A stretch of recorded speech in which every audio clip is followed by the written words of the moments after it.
Okay, I'm going to attempt to do a quick little vlog about Vanderpump Rules since I watched the first 2 episodes of this season, and my kid has watched Vanderpump Rules with me before, which makes me the worst mom in the entire world, but I'll go ahead and take that.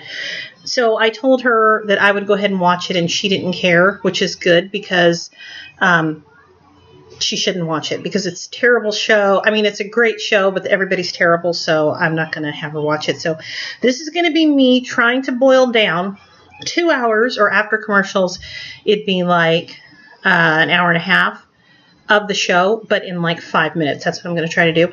So, and I look so pale right now because I don't feel well, and then I try to put on a little bit of blush, but it's honestly like it reminded me of like when they bury somebody and they put makeup on them in the casket to like was how I felt, like that. Anyway, so the episode started with a meeting so that we can see everybody together. Jax is all messed up. He's got a thing on his nose, and he's got some yellow thing in his ear because apparently they took like a skin graft or something from his ear to do something with his nose. I wasn't fully paying attention. That's the other thing. I don't fully pay attention on the show. I didn't really do my hair for this either. But anyway, Lisa was saying that James, James apparently is working as a DJ at Pump sometimes, but she also needs him to be a busboy at Sir, and says that she probably, like, what happened with this whole thing about spilling some or throwing some wine, and of course that involves crazy Kristen, and she's like, you probably need to keep Kristen away, or that was at one point.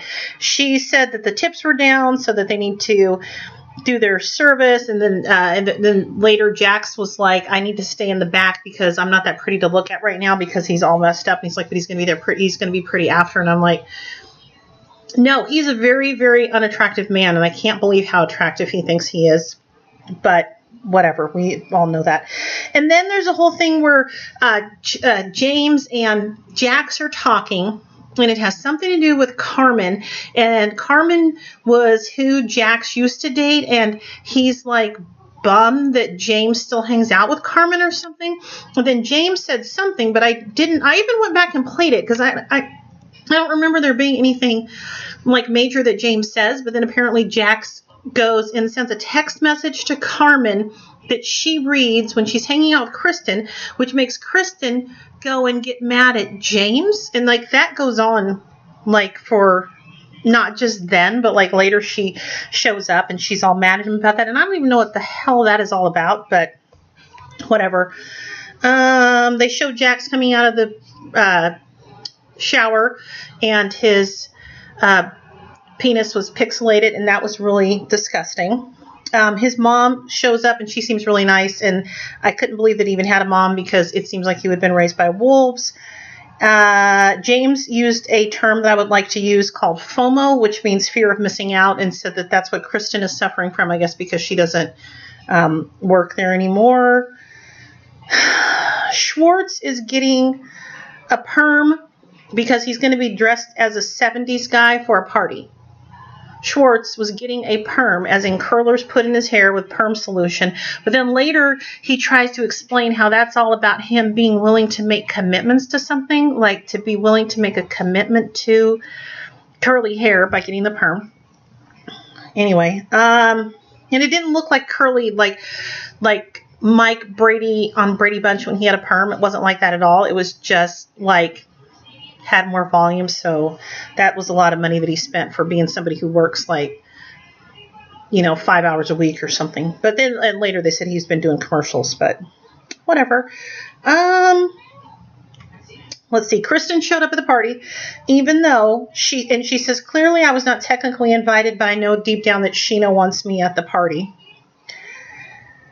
Lisa says something to Kristen about don't hang out with James because you're going to get him fired. James got shit-faced, and apparently he said that was because when Kristen showed up at the party, she was like, you need to you need to stop drinking so much. So that just made him determined to get shit-faced. So he straight guzzled Fireball. Like, it was spilling all over his face. And, like, I was like, that's alcohol poisoning. Like, I can't believe he's still alive, but he is. And then James told Sandoval that he loves him because apparently he's one of those drunks that gets all lovey, which is better than a drunk that gets mad or sad, we know. And then some girl, where there's more to come. See, I already went 5 minutes on this whole episode, but there's more to come about that. He says that she's the most beautiful girl he's ever laid his eyes on. And then what happens in the next episode, I'm going to skip a bunch of this. There's new people that work there. One of the new girls seems like a total biatch, named Lala. She does live in Stassi's building, which means, that we'll see Stassi later.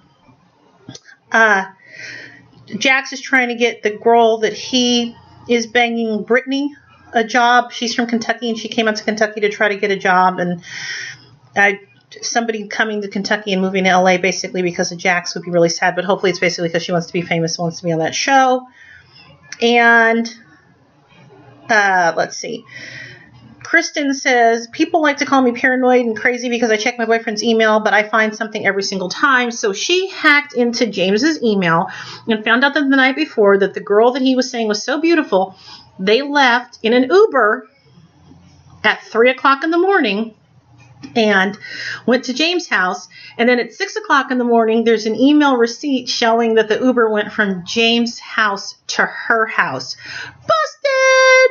So she calls him on this, and he's like, oh my God, or whatever. And then she's like, I'm done. And she walks out. But then later, he comes over to her house. There's my cat trying to get out the door. He comes over to her house, and he's like, I'm so sorry, like 100% we didn't have sex, but 100% we did make out, and I was trying to get her shirt off, but she wouldn't let me take it off. And then they cut to him in the interview saying, no, like I totally boned her. Like that's the terminology he uses, but he says, I can't tell the truth because then Kristen is just going to be devastated. So he's like total schmuck. And I mean, that relationship's only going to last for another minute, I'm sure. But then Kristen buys it because she wants to, I guess. I don't know. And says it proves, since he didn't lie, which he did lie, that he wants to work on things. What else?